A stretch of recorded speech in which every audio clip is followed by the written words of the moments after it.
Hello student, हमारे इस YouTube के चैनल पर आपका एक बार फिर से मोस्ट वेलकम है। आज हम आपके लिए लेकर के आए क्लास 12 का physics chapter number 4 moving charges and magnetism का लेक्चर नंबर 19।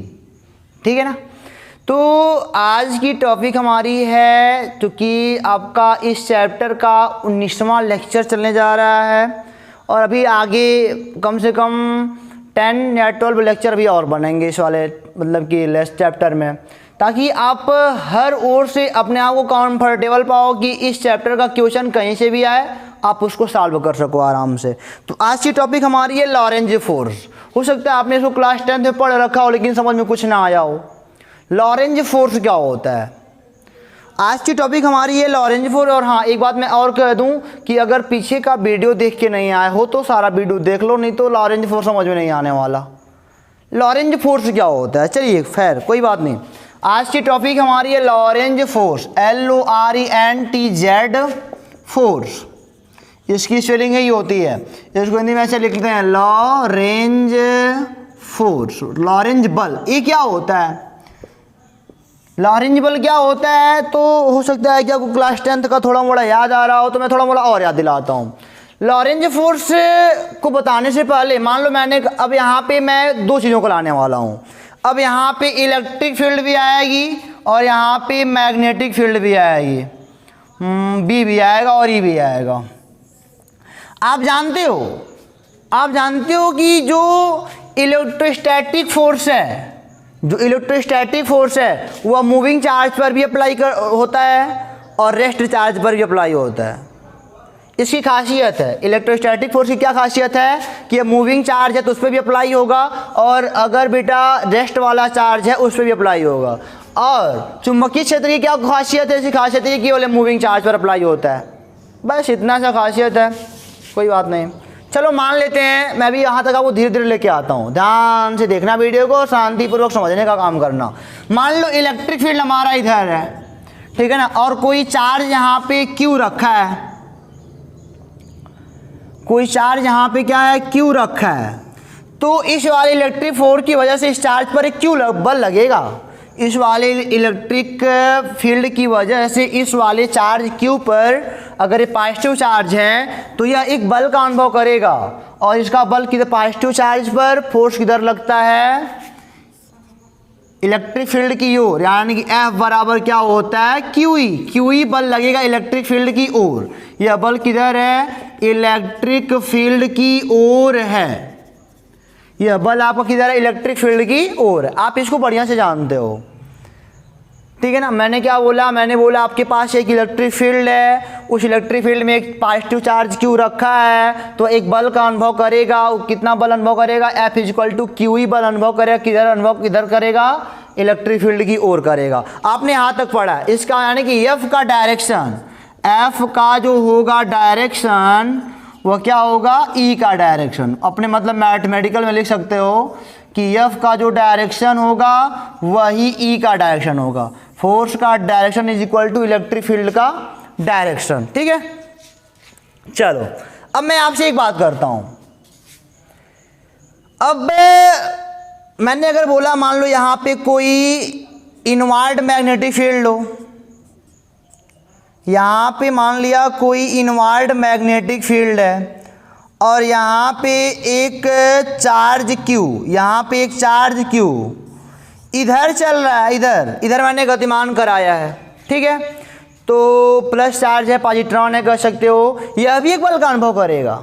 अब की बार हमने चार्ज को मैग्नेटिक फील्ड में थोड़ा वेग देके मतलब कि छोड़ा है, तो यह एक बल का अनुभव करेगा। इस पर किधर बल लगेगा, देखो एक अपना राइट हैंड पाम रूल, 4 अंगुलियों को मैग्नेटिक फील्ड की ओर और अंगूठे को चार्ज इधर मतलब गतिमान है उधर, ऊपर पाम जा रहा है तो इस पर बल लगेगा FM मैग्नेटिक फोर्स ऊपर की ओर लगेगा, ठीक है ना। यहाँ पे FE लिख लो, इलेक्ट्रोस्टैटिक फोर्स था और यह क्या था, मैग्नेटिक फोर्स था, ऐसे कह सकते हो। यह गतिमान भी हो सकता है, रेस्ट वाला भी हो सकता है, ठीक है ना, ऐसी कोई बात नहीं है। और FM का मान कितना होता है, FM = Q vector V cross vector B होता है, FM।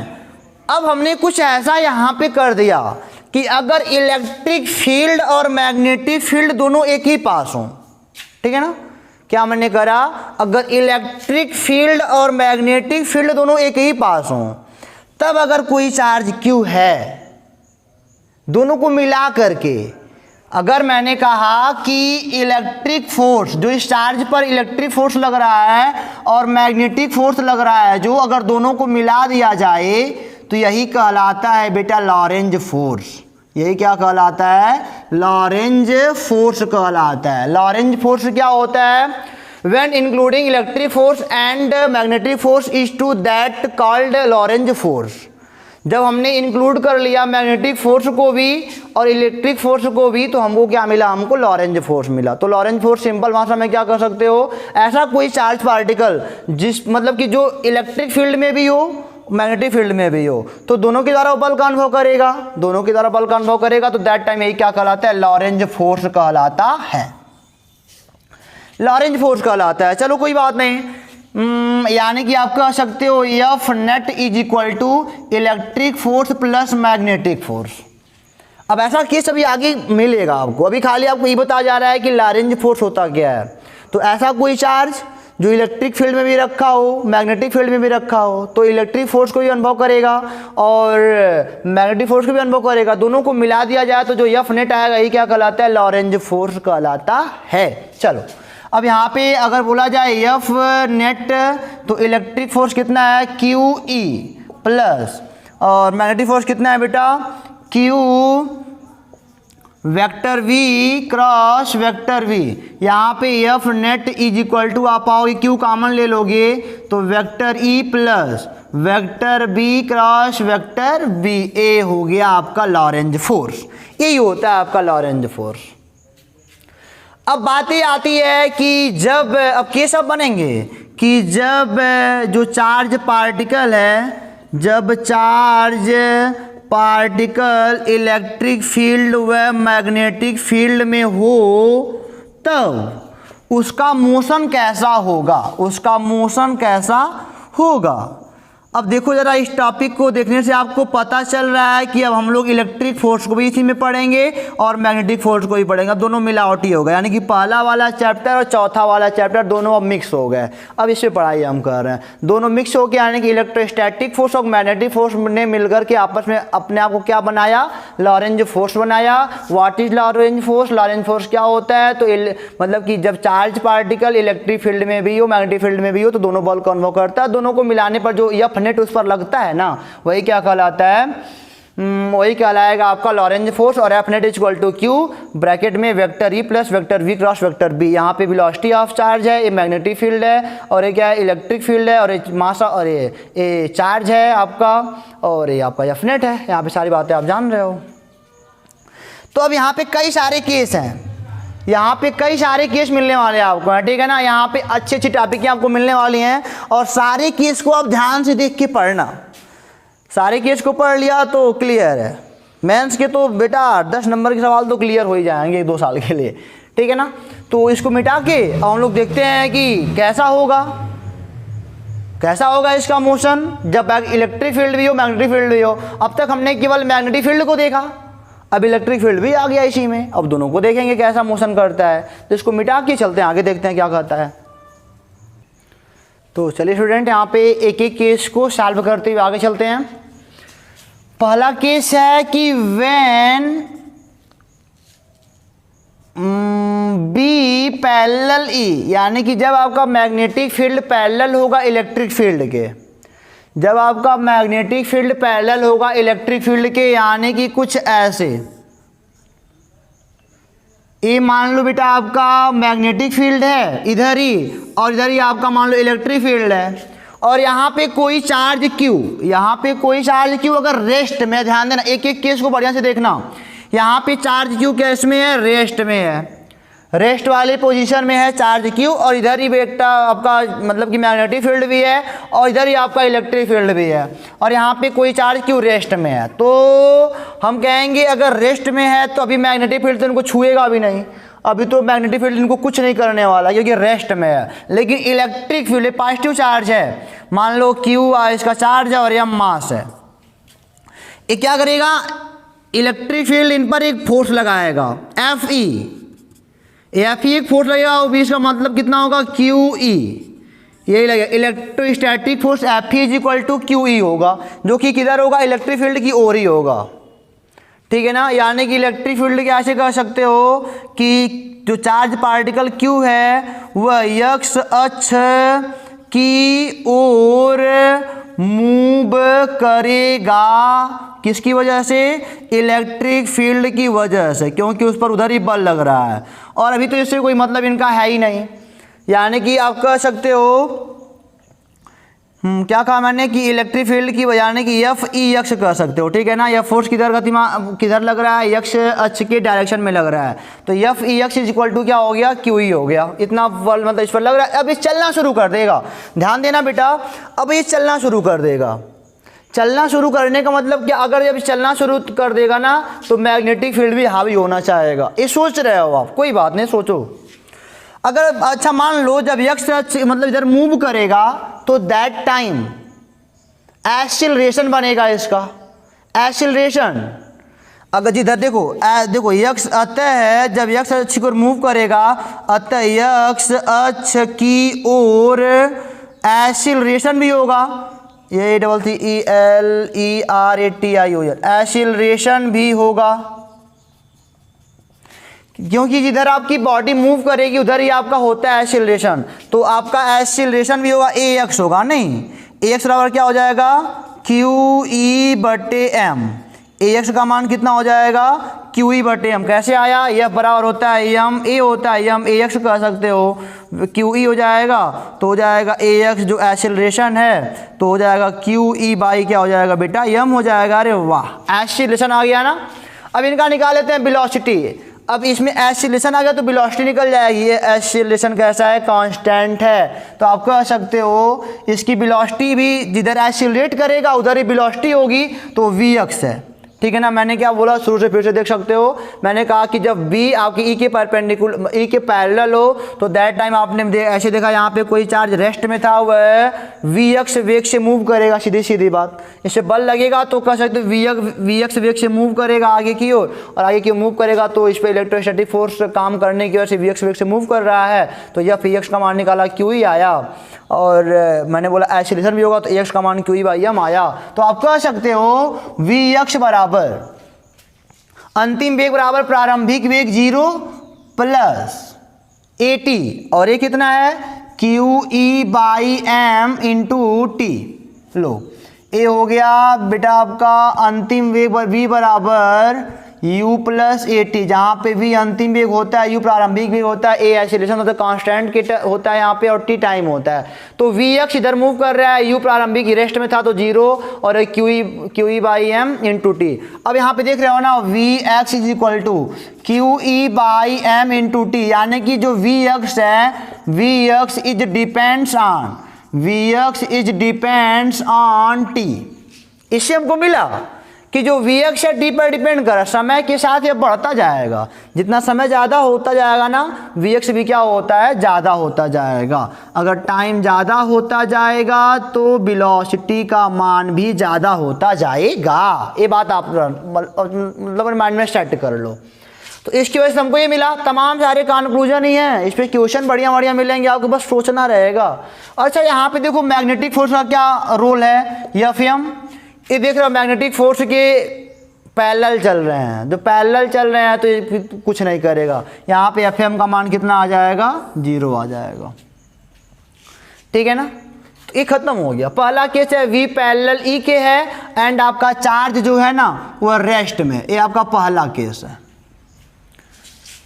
इसी में मैं दूसरा बना दूं क्या, इसको मैं मिटाऊं, समझ में आपको आ गया ना। मैंने क्या बोला, हमारे पास दो पैरेलल बी और ई पैरेलल थे, यहाँ पे कोई रेस्ट में चार्ज रखा था, पहले बल लगा तो वी एक्स वेग से आगे चलना चाहिए, वी एक्स वेग से आगे चलेगा तो उधर ही एक्सीलरेशन होगा, इसका एक्सीलरेशन निकाला क्यू ई बाई एम, यहाँ पे वैल्यू पुट करा, पूरा निकल गया, सारा कंक्लूजन निकल गया। आपका मैग्नेटिक फोर्स 0 है अभी, ये मैग्नेटिक फोर्स है, ये 0 है अभी। अच्छा एक बात और, अच्छा ये इसका ग्राफ कैसे बनेगा, ग्राफ देखो v और x का ग्राफ मैं बना रहा हूँ, x ऐसे t और v का कर सकते हो, t और v का, तो समय के साथ क्या हो रहा है, शुरुआत से 0 पे था, ऐसे बढ़ रहा है। लो बढ़ रहा है ऐसे नहीं, टी बड़ा होते अभी बड़ा, उसी के अनुपात में आगे बढ़ता जाएगा। ये इसका ग्राफ है वी और टी का, ठीक है ना।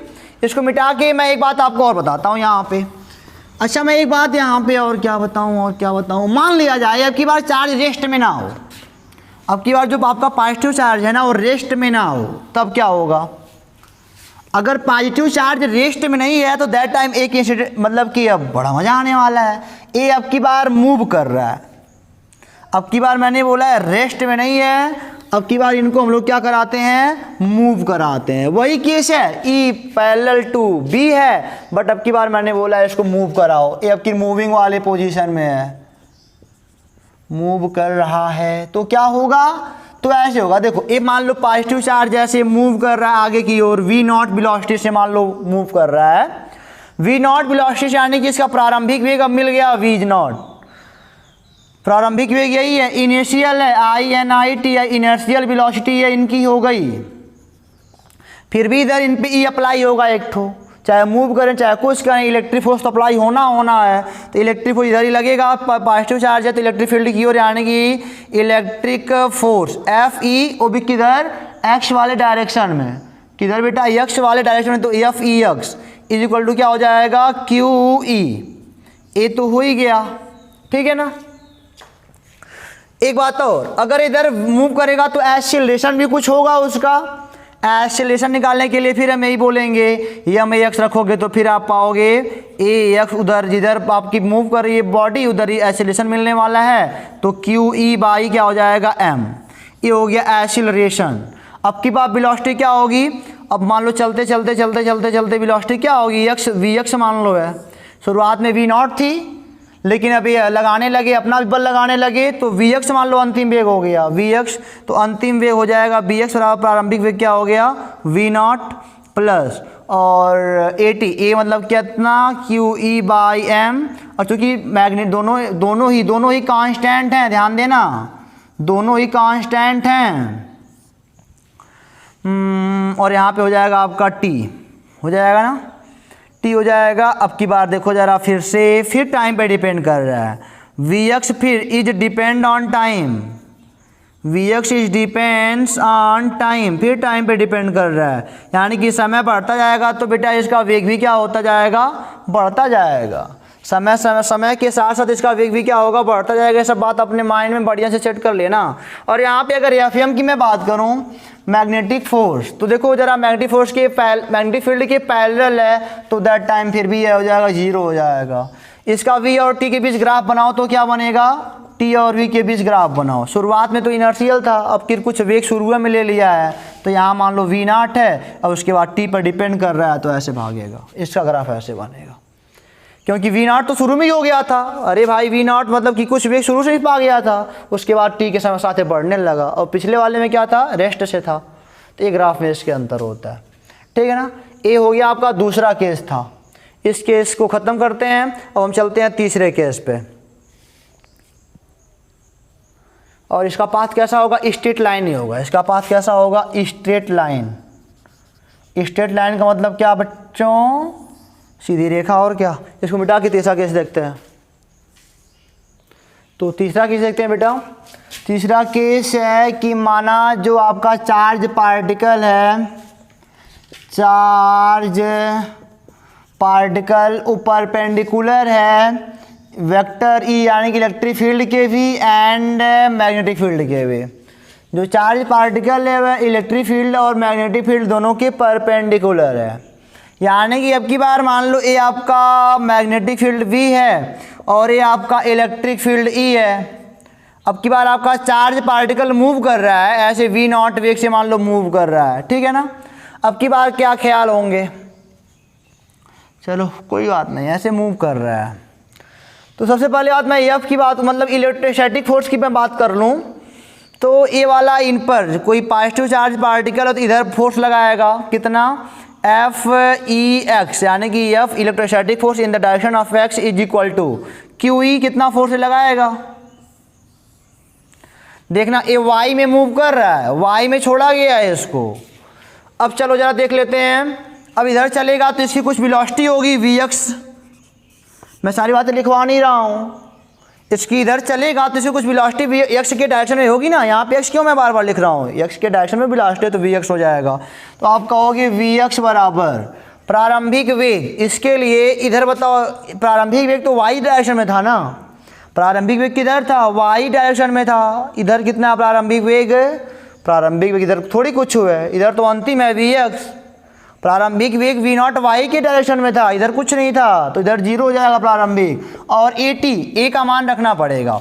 यहाँ पे ए एक्स का मान कितना आएगा, क्यू ई बाई एम, तो यहाँ पे हो जाएगा Q E by M into T, ये हो जाएगा वी एक्स बराबर हो गया एक्स के डायरेक्शन में वेग कितना हो जाएगा, Q E by M into T.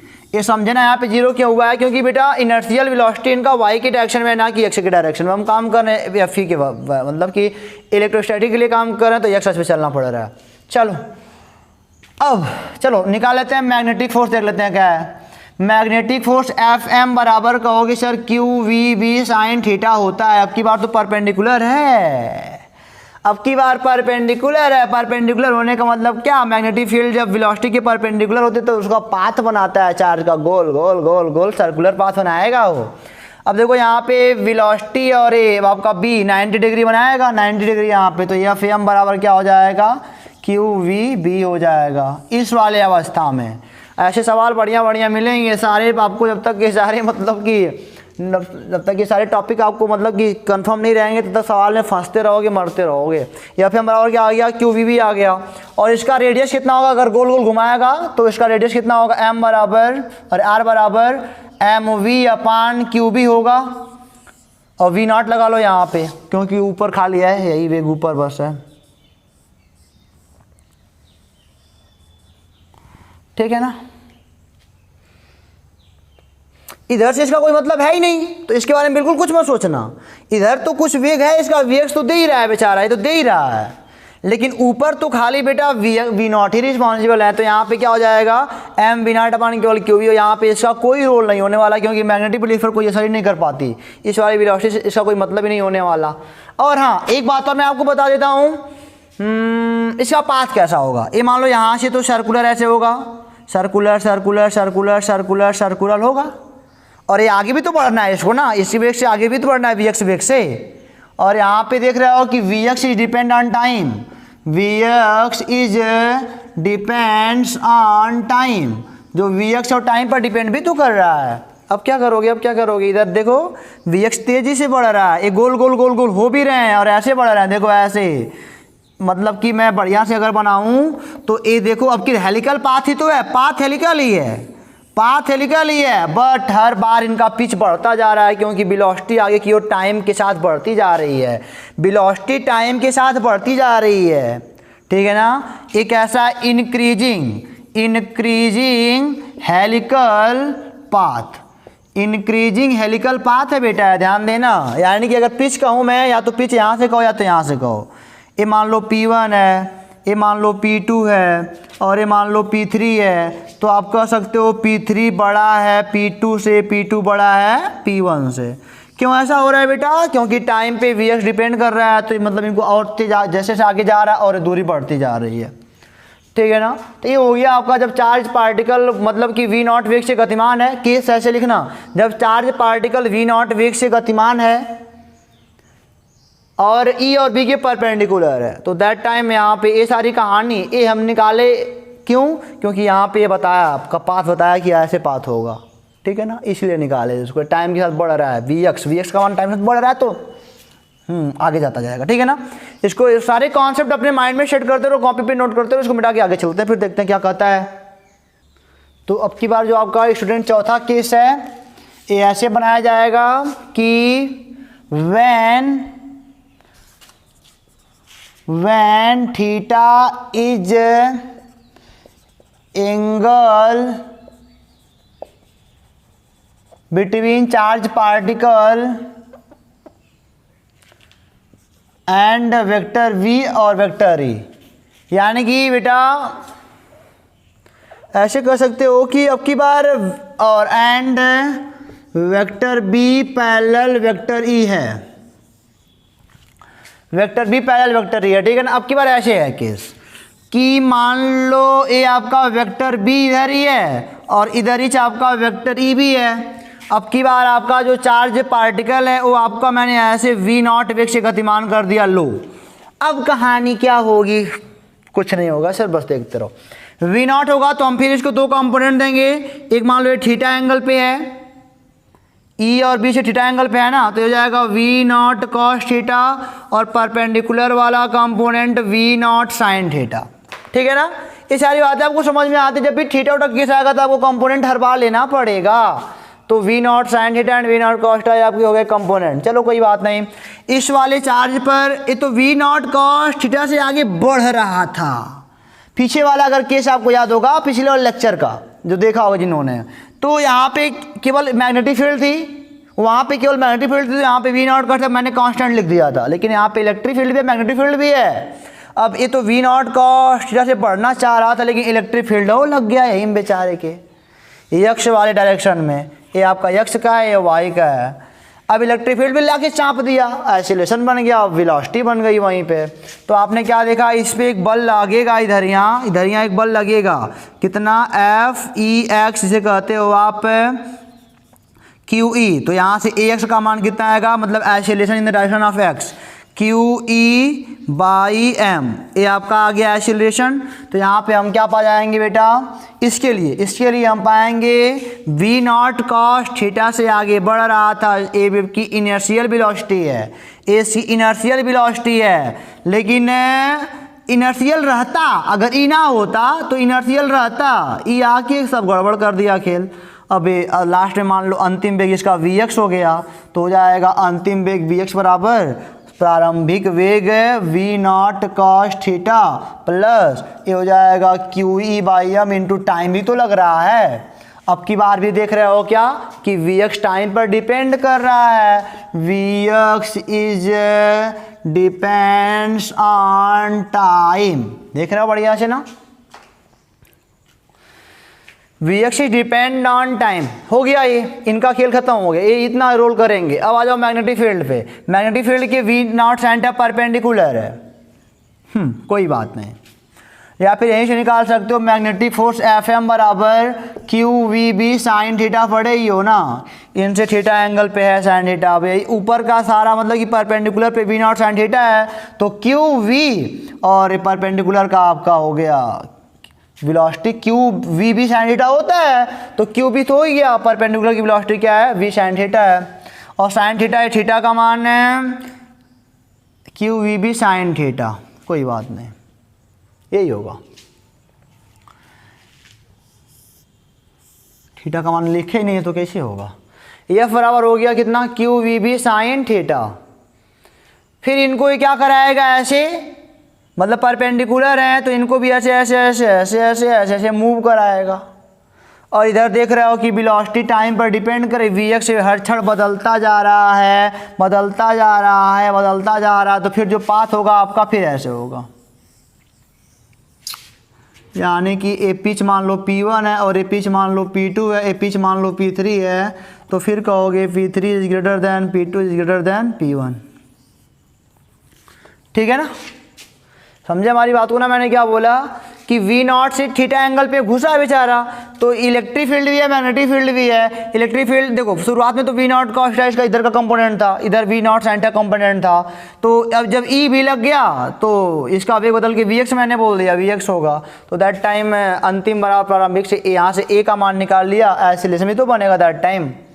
सारा काम हो गया। यानी कि P3 बड़ा है, P3 बड़ा है, P2 से P2 बड़ा है, P1 से, ये सारी बातें आपको अच्छे तरीके से आनी चाहिए और आ भी गई। इसको मिटा के बेटा चलते हैं अब अगला केस देखते हैं। और अगला केस सबसे इम्पॉर्टेंट है, अगला केस सबसे इम्पॉर्टेंट है, उसको देखना मत बोलना। तो कुछ है नहीं, बस ऐसे बस आपको क्वेश्चन मिलेंगे, इसको मिटा के हम लोग चलते हैं। और हाँ एक बात और क्या, ये v नॉट है तो यहाँ पे v नॉट कर लो, नहीं तो कहोगे सर आपने ऐसे वैसे बता दिया। ठीक है, इसको मिटा के बेटा आगे चलते हैं फिर। और हाँ एक बात और, अगर मान लो मैंने इसके सर्कुलर पाथ का रेडियस पूछा मैंने, तो क्या बोलोगे, इसकी वजह से रेडियस बन रहा है, वृत्त बन रहा है, तो आप बोलोगे m v not sine theta upon QB, m v not sine theta upon QB। ये बातें आप अपने माइंड में सेट कर ली ना, और हम इसको मिटा के अब चलते हैं पांचवें वाले केस पर। और अगर कुछ लोगों के मन में संदेह होगा तो संदेह को एक चीज़ और दूर कर देता हूं कि इलेक्ट्रिक फील्ड को बी टच भी नहीं करेगा, क्योंकि ये इसके पैरेलल है, इसका बी का इनसे कोई मतलब ही नहीं है। इधर जो भी घटनाएं हो रही हैं इनका इनसे कोई मतलब नहीं है, इसलिए इधर सब कुछ स्वतंत्रता पूर्वक चल रहा है। बेटा अपने मन में कोई भी हिचक मत रखना, अगर कोई क्वेश्चन होगा तो ज़रूर कमेंट कर देना या हमारे पास एक बार ज़रूर कॉल कर देना, सब क्लियर कर दूंगा। इसको मिटा के फिर मैं आगे चलता हूँ। अब चलो अगली टॉपिक सबसे इम्पॉर्टेंट, अगला जो केस 5 है सबसे इम्पॉर्टेंट, क्योंकि यहाँ पे आपको मिलने वाला है वेलोसिटी सेलेक्टर, यानी कि इसकी हिंदी होती है वेग वर्णनकर्ता। वो मिलेगा, अभी परेशान ना हो। अब की बार हमारा केस कैसा होगा, अब की जो बी है वो परपेंडिकुलर होगा ई के। अब की बार जो बी है ना वो परपेंडिकुलर किसके होगा, ई के। मान लो बेटा ये कोई आपके पास कोई प्लेट है, plus plus plus plus plus plus plus plus ए माइनस माइनस माइनस प्लेट है, और इलेक्ट्रिक फील्ड जानते हो कि इधर ही बनेगा, प्लस से माइनस की ओर बनेगा इलेक्ट्रिक फील्ड आपका। चलो ये इलेक्ट्रिक फील्ड हो गया। और यहाँ पे मान लो इनवर्ड मैग्नेटिक फील्ड है, इनवर्ड मैग्नेटिक फील्ड है यहाँ पे, ठीक है ना। मैग्नेटिक फील्ड इनवर्ड, देखना ध्यान से, मैग्नेटिक फील्ड यहाँ पे इनवर्ड है और ये आपका इलेक्ट्रिक फील्ड का डायरेक्शन, दोनों के बीच 90 डिग्री का एंगल है, यानी कि बी परपेंडिकुलर टू ई। चलो अब यहाँ पे मैंने कोई चार्ज क्यू रखा यहाँ पे एम मास का, इसको इधर मैंने भेजा वी नॉट वेग से, ठीक है। मैंने कोई चार्ज रखा इधर, मैंने मतलब कि कोई पॉजिटिव चार्ज वी नॉट वेग से इसको मूव कराया यहाँ पे। तो यहाँ पे देखो जरा, यहाँ पे इलेक्ट्रिक फील्ड किधर लगेगा इनके ऊपर, इलेक्ट्रिक फोर्स इलेक्ट्रिक फील्ड के डायरेक्शन में, इस पर इलेक्ट्रिक फोर्स किधर लगेगा, मान लो अभी यहीं पे जान लो ना, ये वाला डायरेक्शन वाई वाला है और ये वाला एक्स वाला डायरेक्शन है, ठीक है ना। इस पर ई के डायरेक्शन में एक फोर्स लगेगा बेटा एफ ई, इस पर लगेगा क्या एफ ई, कितना क्यू ई के बराबर, किस डायरेक्शन में, वाई ऊपर प्लस है नीचे माइनस है, यानी कि माइनस वाई डायरेक्शन में, नीचे की ओर है तो माइनस वाई डायरेक्शन इसको बोलेंगे, ठीक है ना।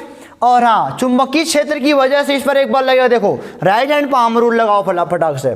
यहाँ पे ए हमारा चारों उंगलियां अंदर, अंगूठा हमारा इधर और पाम हमारा ऊपर की ओर जाएगा, यानी कि वाई की डायरेक्शन में लगेगा एफ एम लगेगा। एफ एम कितना लगेगा, Q V B sine theta, और बी और वी के बीच का एंगल कितना है, बी अंदर वी इधर, 90 डिग्री का एंगल है, तो यहाँ पे हो जाएगा एफ एम बराबर क्यू वी वी हो जाएगा, ठीक है ना। आपने देखा कि ये आपका चार्ज पार्टिकल है, ऊपर लगा फोर्स मैग्नेटिक, नीचे लगा फोर्स इलेक्ट्रोस्टैटिक, और इधर आपका जो चार्ज है वो बेटा गतिमान है, ठीक है ना। अब यहाँ पे केस हम लोग बनाएंगे। यह केस बताने के पहले आपको बता दें कि लॉरेंज फोर्स आप जानते हो कि इलेक्ट्रोस्टैटिक फोर्स और मैग्नेटिक फोर्स को मिला के बनता है। तो कभी कभी कुछ लोग ऐसी बात करते हैं कि लॉरेंज फोर्स मैग्नेटिक फोर्स को ही कहा जाता है, बट वहाँ पे इलेक्ट्रोस्टैटिक फोर्स जीरो होता है। जहाँ पे इलेक्ट्रोस्टैटिक फोर्स जीरो हो, मैग्नेटिक फोर्स केवल हो, अभी लॉरेंज फोर्स होता है ना, मिल तो गया। तो केवल अगर मैग्नेटिक फोर्स को ही अगर लॉरेंज फोर्स कहा जाए तो घबराना बिल्कुल नहीं, वहाँ पे जान लेना कि इलेक्ट्रिक फोर्स वहाँ पे जीरो के बराबर है। सर अब यहाँ पे आ जाओ, यहाँ पे देखो एफ एम ऊपर की ओर लग रहा है वाई प्लस की डायरेक्शन में, और एफ ई नीचे की ओर लग रहा है वाई माइनस की डायरेक्शन में। तो हम क्या बोलेंगे, यहाँ पे केस बनेंगे, फिर इसके अंदर अब केस बनेंगे।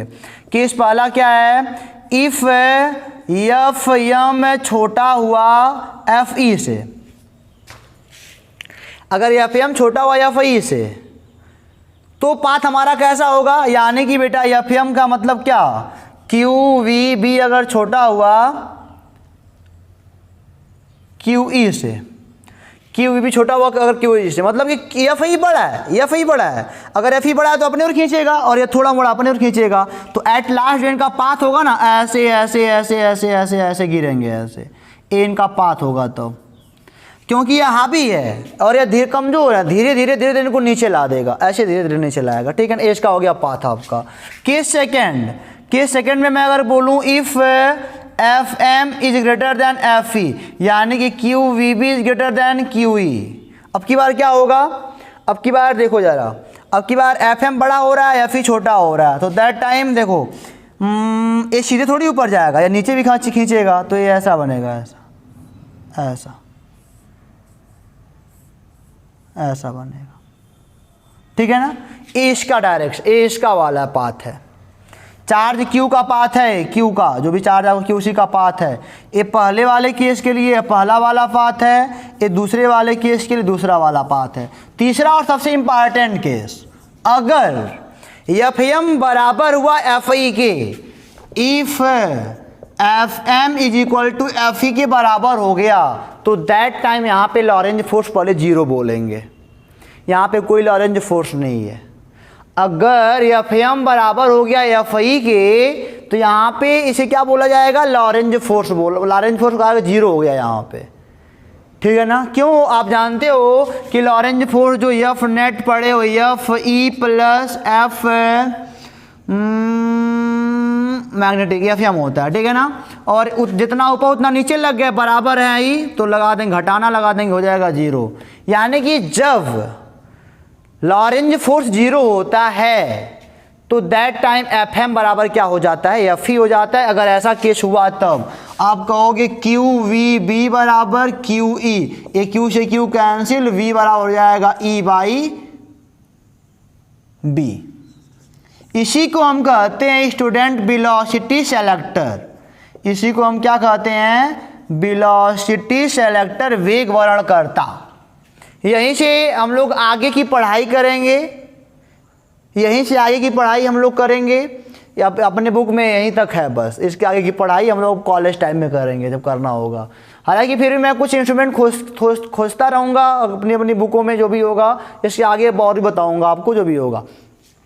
तो आपने क्या बोलो कि व्हाट इज वेलोसिटी सेलेक्टर, तो हम बोलेंगे जब मैग्नेट मतलब कि लॉरेंज फोर्स जब जीरो हो जाता है, यानी कि एफ एम बराबर एफ ई, तो वी बराबर ई बाई बी होता है, इसी भी को हम बोलते हैं वेलोसिटी सेलेक्टर, वेग वर्णनकर्ता बोलते हैं।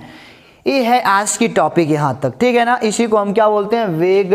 वी नॉट है बेटा, तो इसको वी नॉट लिखा करो यार, बार बार भूल जाता है नहीं। V naught V naught V naught, जो भी मान लिए हो तो वी नॉट करना ही पड़ेगा, वेलोसिटी सेलेक्टर। अब यहाँ पे चार्ज क्या करेगा, ऐसे लगातार चलता रहेगा चलता रहेगा चलता, नीचे ऊपर कुछ नहीं, लगातार आगे की ओर जैसे गतिमान रहेगा बस। इसी को हम बोलते हैं वेलोसिटी सेलेक्टर बोलते हैं। यहीं से कुछ काम आगे पढ़ा जाएगा बेटा। आज का कॉन्सेप्ट अगर बढ़िया से सीखा होगा तो आपको कोई भी क्वेश्चन कहीं का भी आपको फंसा तो नहीं सकता। और अगली टॉपिक में हम बात करेंगे साइक्लोट्रॉन की। साइक्लोट्रॉन उसी को समझ में आएगा जो पीछे आर का मान, टी का मान, आवर्तकाल और बी फ्रीक्वेंसी जो पढ़ेंगे वही आगे का साइक्लोट्रॉन का पार्ट समझेंगे। और वहाँ पे आपको बड़ा सा होमवर्क मिलने वाला है, परेशान मत होइएगा बेटा। तब तक के लिए पढ़ते रहो, मस्त रहो, ऑल द बेस्ट।